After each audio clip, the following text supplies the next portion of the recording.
Hello, Internet. We are back with another battle report. As always, I'm Crabblesworth. This is Lutnets. And I'll be playing Guard. I just finished painting a Guard army because I am stupid. They're not that bad right now. Oh, they need some work. You're playing what, Carl? Farsight Enclaves. I only realized recently it's actually plural. I thought it was Farsight Enclave. Apparently there's more than one. More than one. Yeah, we're doing 1750. Forge World is okay today. And yeah, we're actually testing for a tournament coming up at the FDB, Frères de Bataille. I think on the 18th of January. Well, you are. I'm just your test opponent. Right, yeah. So check that out. I think it's already full, but whatever. A couple people dropped out recently, I think. Probably, yeah. So yeah, check out the Game Summit forums or the FDB forums for that. Anyway, yeah, so we'll get started with our armies and our lengthy, unnecessarily long explanation of terrain. Okay, so say hello to my brand spanking new Guard, 1750. For my leader, I've got a company command squad and his warlord trait that I rolled. Initially I rolled something with reserves or something, but then I re-rolled and got Master of Ambush, so I'm keeping that. It's pretty fantastic. So yeah, I've got a commander, he's got an astropath with him, he's also got an officer of the fleet, and his veterans, there are 2 plasma guns in a Chimera with multi-laser and hull heavy flamer. Next to them there, I've got 10 vets that I've given the Grenadier upgrade to. I forgot to mention it, but I also gave that to the command squad. The Grenadiers have 2 plasma, I've given them crack grenades, so does the command squad, and they are also in a Chimera with a heavy flamer multi-laser. Then over there in the front rank, we've got 5 stormtroopers, 2 melted guns, and purchased for them a Torox Prime, but they will not be riding in it. Behind that, we've got my Countess Wyvern. It's pretty much like a Bombard Griffin, but didn't get the new kit. Then I've got beside that an Armored Sentinel with Plasma Cannon. Beside that, I've got Pask's command tank squadron thing with him and the Punisher there with Las Cannon multi-meltas, and then next to him he's got the guy with the executioner orders called autocannon or extremely autocannon, and then las cannon on the front. Next to them there's a Bane Wolf with hull heavy flamer and the Bane Wolf gun thing. Behind that, 3 armored sentinels. I know they look like scout sentinels, but they're armored sentinels. Fuck you.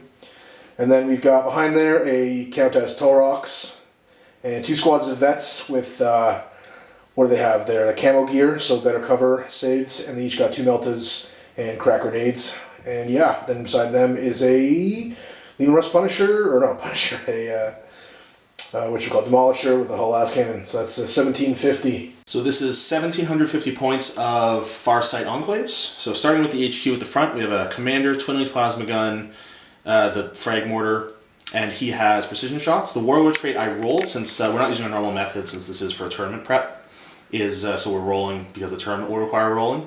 I got -1 enemy reserves, I think, but I re-rolled and got Conqueror of Cities, so I'm going to have 3+ cover on all the buildings. So to his left is Hazard Suit, 2 twin-link burst cannons, and he's got Ballistic Skill 2 Overwatch. Then there are 6 crisis teams, all with same, well, none of them have any war gear, just the weapons. So 1 with twin-link fusion blasters, 3 with twin-linked plasma guns, and then 2 with twin-linked missile pods, and then they don't have any other upgrades other than bonding because they have to for Farsight. There are then 3 individual broadside suits, so there's no squads for those.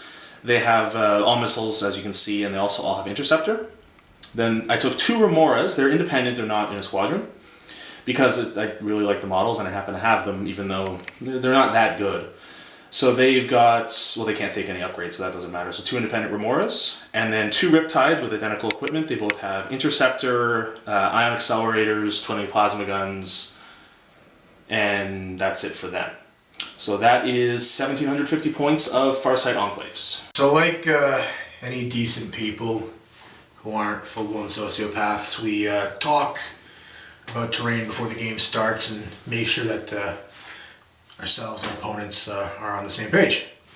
So we're pretty anal. We don't do a lot of melting. So for example, starting over here with these walls, these are impassable. You can't go through them, you can't be on them, just no. We got a ruin here. Again, with ruins, we play the walls as impassable, but everything else is permeable, so You still can melt through the first inch of a floor when climbing, saves you an inch. You can't melt through any point in the floor because that gets stupid. We also play with kind of the 6th ed, 5th ed rules for ruins, mostly so you can actually legally assault if there's no room to fit on a secondary floor or 3rd floor. This guy we kind of just played as a hill. It'll still have the same 4+ cover as ruins because it was once a ruin. Pretty much moving between levels, you take your difficult. Simple as that. This here, this big wide guy, this is also a ruin. We do play these as impassable, but 28 mils actually do fit in between the windows. So 28s can go through those easily if you're on a 40 or larger, or 32 now, you can't go through there. Low cover, as we can see here, we also got a lot of fuel drums and boxes. That's 5+ cover. It's what we call destructible. It's really easy. If you were to just tank shock right through here, not really a tank shock, just move your vehicle. You take a dangerous, if you pass it, you remove that, you keep going. And you would do a successive dangerous test for every piece you want to knock over. Over here we got a ruin as well, ruin over there. Now you'll notice these guys, that one has a door that's closed. That would be an abstraction. We play it where you can melt through that door. The assumption is it opens and it immediately closes. But again, with both of those doors, if you can't fit through, you can't go through. So if you're on like a 60 mil, sorry, no luck. Big watchtower over there is also a ruin. Same shit. You can melt through the first inch of the floor, 4+ cover. This guy also a ruin, like that guy. The 28s can go through. There's some bigger gaps here though, so if you're a dreadnought, you're on a 60 mil and you can fit through there. You go, girl. You can assault to your heart's content. And over there we've got that stuff. I would assume the ruin sections will play as a 4+. Everything else will be a 5+ and destructible. And last but certainly not least, we got some wrecks on the board. We play wrecks as impassable, both the ones that start on the board and our own wrecks when they show up. We just don't want people putting stuff on other people's models, stuff like that. So these are impassable. However, so you don't get too cluster-fucked and too caught in, you can actually destroy these. Works like targeting a normal vehicle. Whatever facing it is, you roll. Any Lancer pen just removes it. Difference being a pen, it would explode automatically. You don't have to roll on a chart. Anyway, so that's our terrain for this game. So the Tau here, I won the roll for choosing sides as well as choosing whether to deploy first or second. So for this side of the Tau force, you've got one Riptide on this flank, broadside hiding behind the building, and I've got 3 Crisis Plasma Squads, 1 Crisis Missile Squad, Commander, and then another broadside hiding in the ruin.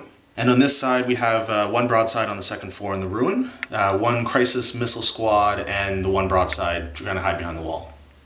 In reserves, I have both individual Remoras that'll be flying on, and then for Deep Strike, I've got the Fusion Blaster Crisis Squad and the 1 Hazard Suit. So guard deployment, you can see. We got Pask here, and then this is his other homie in his squadron there.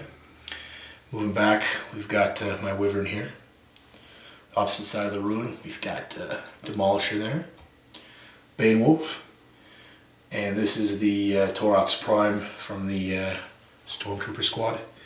There's 10 vets there.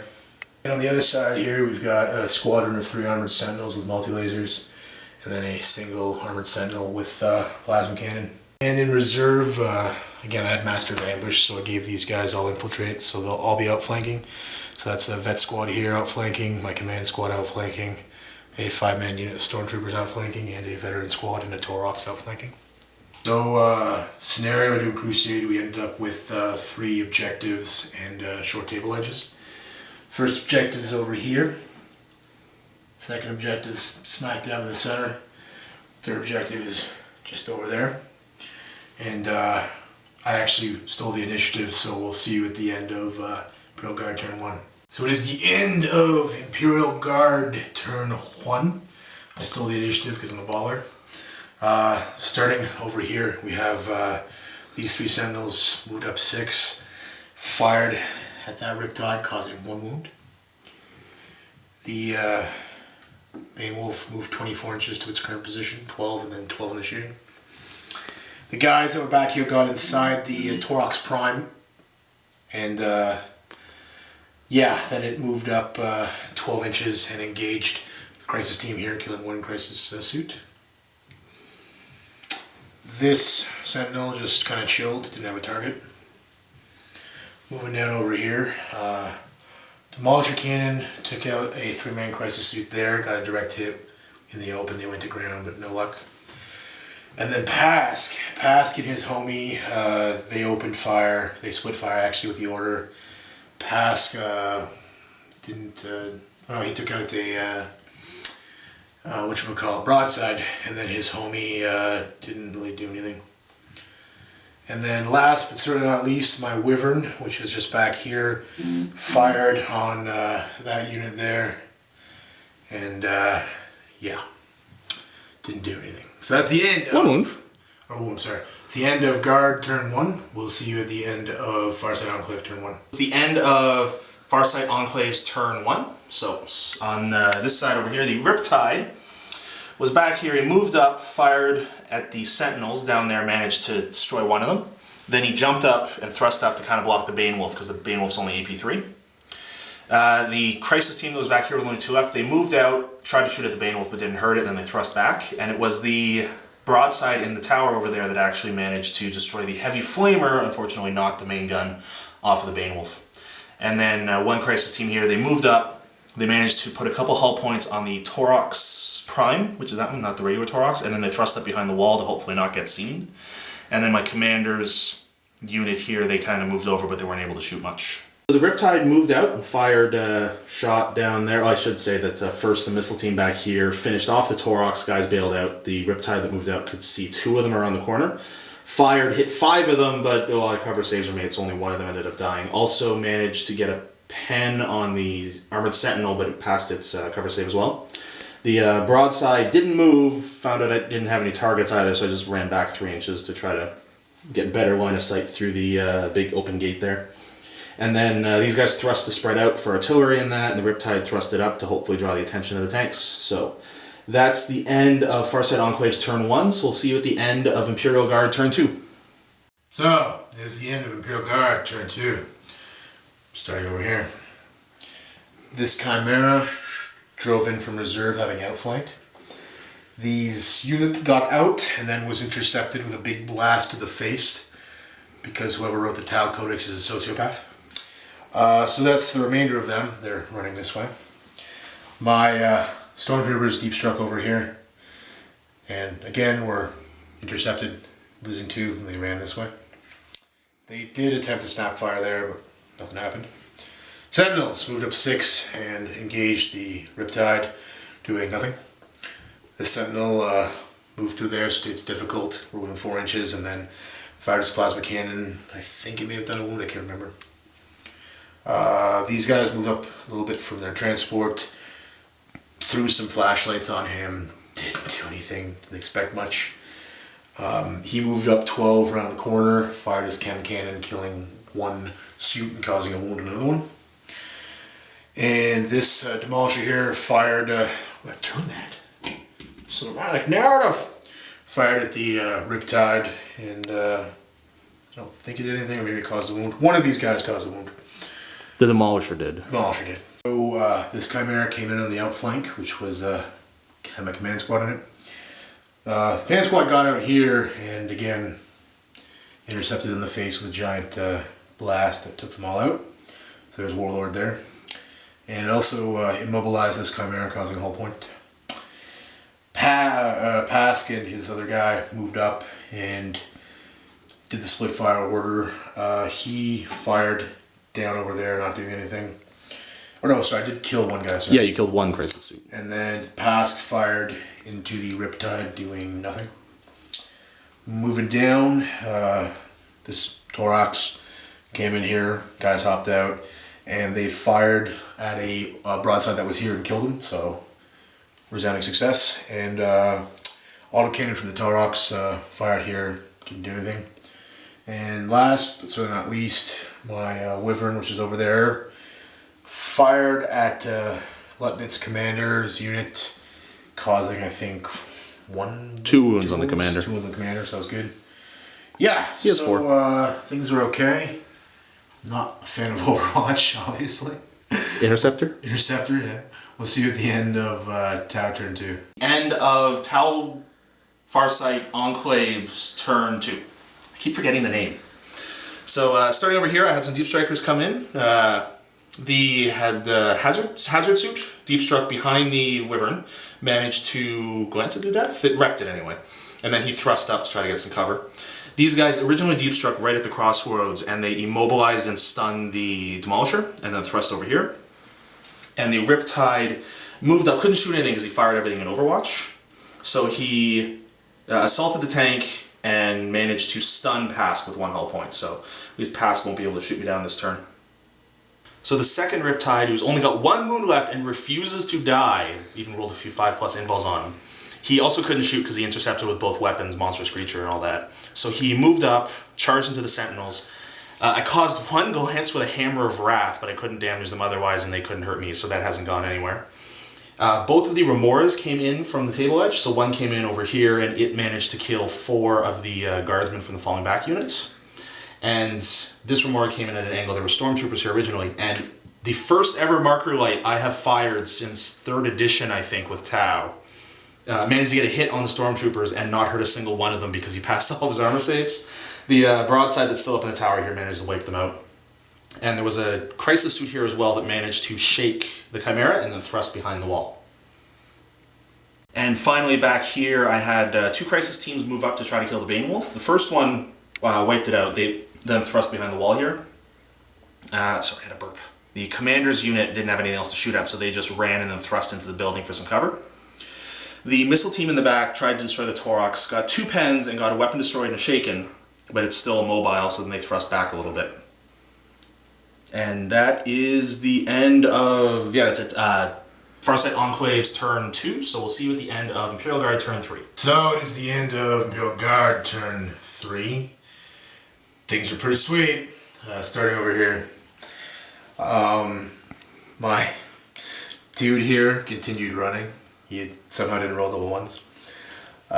Sentinel moved up here and then eventually charged the Riptide, doing nothing. Riptide caused the hull point back. They didn't help very much, these 2 Sentinels. Chimera here, backed up there, turned to face 12 out just so I can get some easy shots for these bastards here, the flyers. My vets kind of just moved in, tried to hug a bit of cover there because they get +1 on the cover. 4+, not great.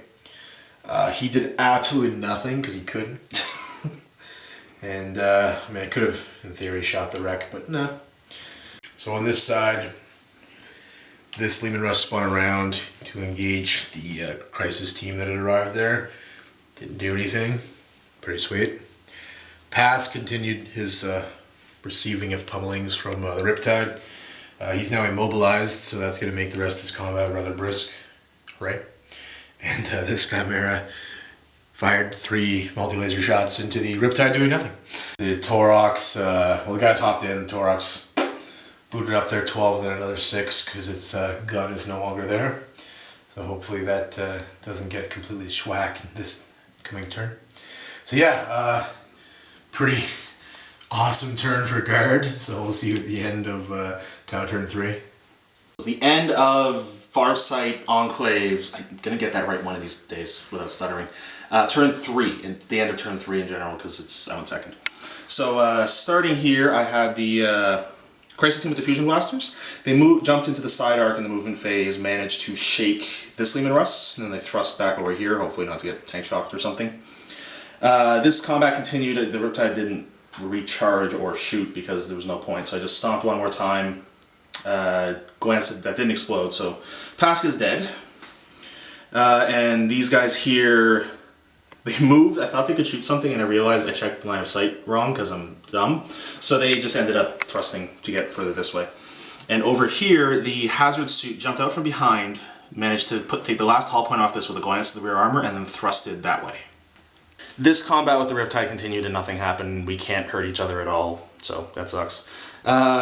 Both of the Remoras went into hover mode, came over, and I've never fired Secret Missiles before, even though I've been playing Tau since they first dropped in 3rd, so this is my first time ever firing Secret Missiles. 2 of them were fired on Marker Lights at BS5, and they did nothing to the Chimera. I couldn't damage it at all. I couldn't even hit with Ballistic Skill 5. So there was a Crisis Suit here that shot, didn't do anything to it. The Chimera either, he jumped back. The broadside up top managed to take 3 or 4 guys, I think, out of the veteran squad. They went to ground, but they didn't fall back. So in the backfield, there was still the 1 Torox, regular Torox with vets inside.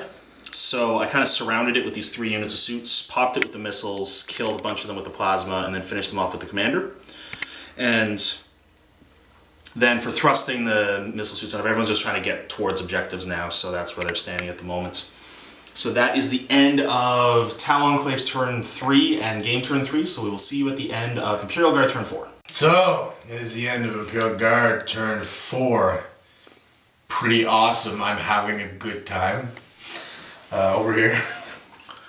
The pell-mell assault continues. Mr. Riptide took out the lone Armored Sentinel with the plasma gun, but these two other Armored Sentinels continue their futile, stupid fight. I did something incredibly fucking stupid and janky, but when we looked into it, it wasn't... We can't find anything wrong with it. Can't find anything wrong with it. I had a unit that was pinned.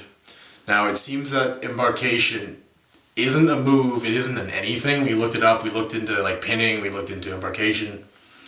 So what it seems like is if you somehow can get a unit that's pinned entirely within 2 inches of the access point, meaning they all are within 2 inches, they can embark. Fucking stupid, I know, but so I did that. So now my 4 vets are safe and sound inside that Chimera. The Chimera then went and fired its multi-laser at the 6v9 and didn't do anything. Oh no, it caused a wound. I did something. That was my big achievement for the turn. I caused a wound on an XV9. You killed half a hazard suit. Oh, I did. Yeah, I know that wasn't very fun, Carl. I'm sorry. On this side of things, Lehman Russ was here backed up 6 and then snap fired at them doing nothing. And my Chimera that's immobilized here fired at the Riptide doing nothing. So yeah, pretty awesome turn. I'm having a lot of fun. And we'll see you at the end of Tau turn 4. So it's the end of Farsight Enclaves turn 4. Only turn 4, and we've decided to call it a game for certain reasons. So, right here I had, he had his last vet squad in the Chimera, a drone happened to be in the side arc, shot it, blew it up, and the hazard suit killed the guys that came out. And then these guys all thrust over the wall in order to grab the objective. That combat continues with no one being able to harm each other very well. So on this side, the Crisis suit with the fusion blasters jumped up to the center, they fired, blew up the last Lehman Russ that was here, and then they thrust back onto the objective and also far enough to get line breaker. The Riptide jumped over thinking just in case I might have to assault it, but he didn't have to, so he ended up shooting backwards and destroying the Chimera, which means the only unit left in the game is the 2 Sentinels in combat, and that's not going well anyway, so... End of the game, it's 11-1. Imperial Guard got first blood with the Demolisher Cannon. Oh no, the Pask killing the lone broadside. And I had 11 points, 3 objectives, Linebreaker and Warlord. So we end of the game, turn 4, almost tabled the Guard, not quite, so we'll see you in the post-game show. So welcome to the post-game show. After that interesting game, Crabblesworth. Is there anything you would have done differently? Not taking Guard. Why not? Guard are okay army? Sometimes. Sometimes. Not necessarily. So, out of sheer laziness, we're just going to do our MVPs and epic fails orally, because that joke will never get old. So Carl, what would your MVP be? I'm not sure which Riptide. The one that was reduced to 1 wound right away and just kept going and wouldn't die, or the one that wasn't wounded at all the entire game? One of those two, probably the one that just kept going and wouldn't die. I was going to say the low wound one. He'd like take a lick and keep on kicking. Yeah, and then they just kept getting shot with melted guns until I'm like, okay, fuck it, I'm assaulting. Did you even have an epic fail for that game? The broadside? I guess. The epic fail would probably be my decision to put that Crisis team in the open, because most of my deployment was based around like, okay, I probably have first turn, but I don't know why. I just could steal initiative. It really feels like I'm going to lose the initiative on this one. I don't know why. It felt that way, and then you rolled a 6. So I'm like, I don't know how I knew that ahead of time. So what would your MVP be? I was going to say Jeremy V. Talk gave you powers, but my MVP. See, that would require something to be of like value. I really can't. Your Demolisher got you first blood. I guess. Oh no, that wasn't first blood. Sorry, I keep forgetting that you killed the one broadside. Yeah, no, I guess I'll say the Demolisher, because, like, the only fucking shot he took all game, and he, like, bullseyed that shit and took out all three. No, because you also hit the Riptide, the one that wouldn't die. Oh, did I? You took one wound that's off. right, yeah. Because the Strength 10 AP 1 gun can only ever take one wound off of a monster's creature. No, we play a really awesome game. Yeah, I'll still stick with MVP for him. Epic Fail. Who wrote the Imperial Guard Codex? Oh, that was a committee book. Yeah, no. So you can't play Epic the Fail author. would be my command squad. Oh, I remember them. They were on the board for 5 minutes. Yeah. Interceptor. Awesome. It is not. In fairness, 5 points is a lot for something that allows you to intercept with all your weapons choice. Anyway. Even with sarcasm, I was going to actually say that Interceptor is hugely undercosted in the Tau Codex, or should be limited in some way. I mean, I took it off. In fairness, I totally forgot you had Interceptor on him, so that was just like me being an idiot. But it's sometimes nice to be able to use the unit at least once when it comes in on its own turn. Just gonna put that out there. On its own turn is the important part. Because I did originally have Interceptor on both of the Missile Crisis teams as well, and I took it off to save the 30 points for other things. That's actually how I got the Hazard Suit. Because I had 40-something points of the I'm like, Hazard, so take the Interceptor off. You take, like, Interceptor off 2/3 of your army, it gets you, like, one more model. Well, it's 80 points a model for the... Yeah. Okay, technically I could get them for 70. They're not exactly a bargain. They're realistically priced. Carl, would you change anything about your list assuming the same map, same situation? Same opponent, but you had a different list, I assume? Or... Let's assume I was at least playing my list competently. Let's go that far. I have still been looking at adding Kroot to the list, outflanking with Hounds, or possibly holding the back line instead of Crisis Suits, because it's a lot more wounds. I just don't have any built. And True. Then, now that I might be painting a Space Marine army as well, maybe I'll just put the Space Marine on. Would you keep the Remores or whatever they're called in there? They worked okay. They are pricey at... In points? what's that, Meltabombs? Just say it. Fuck GW. 90 points a model. For the flyer, I mean, you can get a Storm Talon, which has more weapons, better armor, better ballistic skill for like 110, 115, 120, so they're not very points efficient. I like them. I love the models. That's the original reason I wanted to get them. The network marker light's nice for... Not that they're really good at AA, but... Yeah, when I gave myself +1 BS with them, they did great. When I tried to shoot Seeker missiles, they did nothing. But that's because Seeker missiles are... AP3, let's go hull point some stuff. Okay. I can immobilize you. Grabblesworth, what would you do differently? Oh, thank you, Grabblesworth. My list is okay. It's not good, but it's okay. The sad part, I think, with Guard, not that there's anything new, but having to do all your orders at the start of the shooting phase is just beyond stupid to me.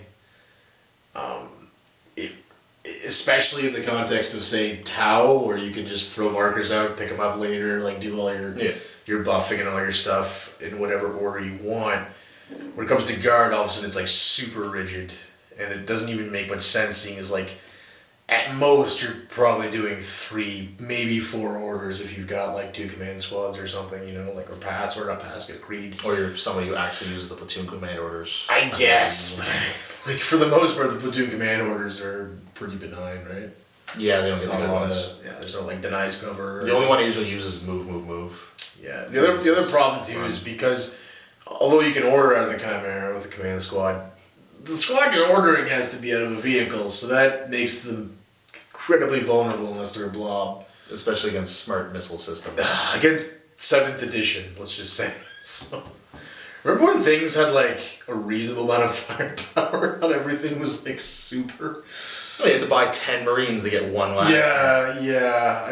That's, you know, I wish we were... Now you can buy 3 crisis suits and get 6 plasma guns.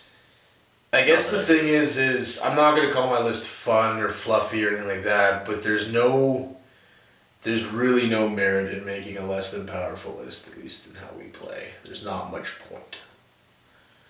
We toned it down as a group maybe, but... Yeah, but then you're policing everybody, you're using passive aggression as a rule set. I know that's the plan, GW, but that's not really a best way to keep friendships going. Yeah, so I don't know. I think my guard army is okay. I'm happy I got it painted.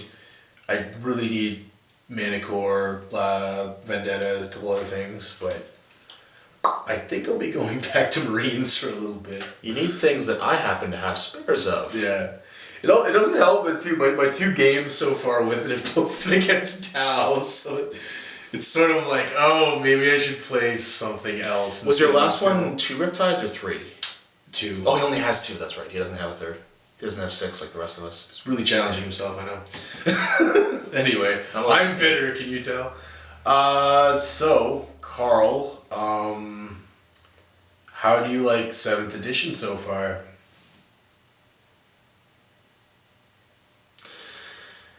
The deep inhale. Honestly, I'm not a fan. Is it any better than 6th edition? I don't. 6th edition. I don't know if I definitely would not call it better at all, but I don't know. Yeah. Can I call it worse? Which one did I actually dislike more? 6th is still seems worse in my mind because it was a harder transition going from 5th, which was actually pretty good and decently balanced. When your army had 1 codex and everyone used the same force organization chart, things tended to work out a lot better. Well, you said a word there. Force organization chart, was that it? Yes. We used to call them FOCs back in the day. Why don't you tell our audience what that is? They may not be familiar with that concept. Well, it's now sometimes mistakenly referred to as a combined arms detachment, but they're not the same because you can't take Titans or other Lords of War or fortifications or armor value 15 buildings or D-weapons or any of those other things. It's just the regular stuff that comes out of, I can't even say a normal codex. That was back when there was 40k and we were all forced to play APOC. I remember. Yeah, it was called, well, it's still called 40k, but it's, yeah. Allegedly. Yeah. I was going to say that when it only used 1 codex, but then I remembered, no, now they've got Lords of War and codexes now. Yeah. And notice none of them are, there's no super heavies or gargantuan creatures in regular codexes, are there? Orcs have a Stompa for some reason. In the codex? Yeah. Oh, fuck.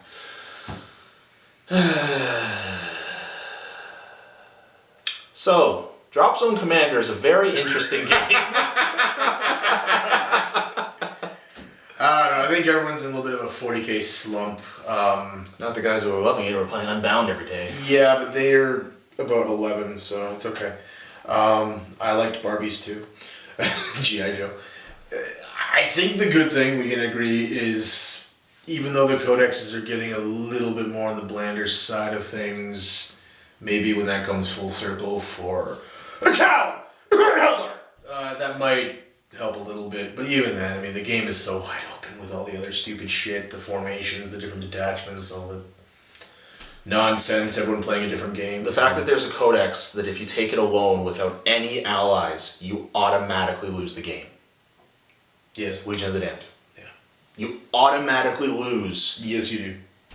Unless you have allies or something else. That's...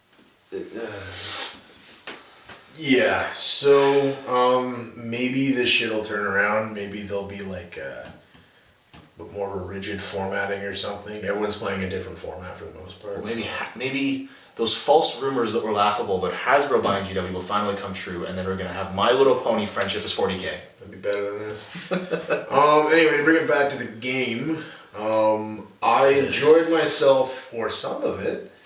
It's just the thing where I think most people would agree a really engaging good game generally has a little back and forth. It's not the video cut out there because we're using a DSLR, so FAT32, motherfucker. Anyway, yeah, video's getting a bit long.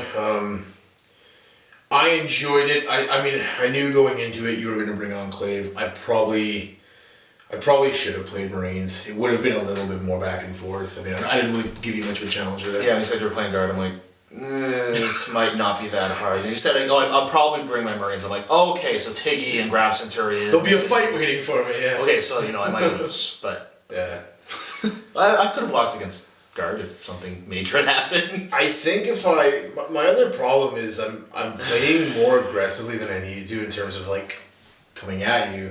I need to learn to just chill the fuck out and kind of creep 6 inches every turn to where I want to be. I don't need to just get out there and hold. Well, stop playing the corn. That too. What are your final thoughts on the game, Carl? Fun game, I guess. You had fun, right? Fun is subjective. Yeah, I had fun. Fuck everyone else. I had fun and nothing else matters. Yeah. No, I do prefer games more back and forth, so it doesn't feel like a hollow victory, but it doesn't feel as good as if it's like a really close game and I just pull it in at the end. Yeah. I always feel better about those ones. Definitely. You? Yeah, no, I think my favorite thing, and this sounds really cliche, my favorite thing is to tie because it's so difficult, because it's like a 1 VP, even just just first blood or whatever can throw it off, but the very rare times you actually get a tie, it's fun. It's interesting. Well, in order to get a tie, it has to be fairly back and forth, so. I guess, or just, it could also be a weird calamity, but. Yeah. No, so yeah, thank you for watching. We're going to be doing, I guess, 1750 for the next little while and get ready for this tournament. The weirdest thing, actually, just sort of, we're used to choosing warlord traits, it's just kind of how we do. And having to randomize it, even with the fucking reroll for Battleforged, is just like, oh, well, I guess my army's doing this. And we both lucked out. We both did okay. Generally, you roll in strategic, it's not going to be the end of the world. Yeah. But I could just have easily got the, like, reroll reserve thing, and, like, I already do that. What was my warlord trait? Oh, you had Conquer of Cities. Oh, yeah! You barely had to use, because that would require someone shooting at you. Yeah. Oh, yeah. So yeah, Merry Christmas, a Happy Kwanzaa, Did Hanukkah start already? Something about Hanukkah. I think, yeah, maybe already over, going in 8 days or 7 something. days, 8 days? If you're Jewish, have a good time. Well, I prefer Merry Christmas, Hanukkah, Kwanzaa. There we go. If you're an atheist, it's all blackness, there's no purpose. I don't know. Happy holidays. Happy Drink New Year's to safely. the Buddhists and other people who celebrate New Year's. If you're gonna drink and drive, like, get some mints or something, That's some horrible advice. Yeah, that's liability. That was a joke. It was a suggestion. So yeah, we'll be back hopefully in a week or two's time with some more videos. And yeah, stay positive. You're not allowed to talk about the negative aspects of the game because that makes you a bad person. 40k is only awesome, and anyone who says otherwise, right? Well, I guess they. I read that on Bell of Lost Souls. Anyway, have a good time.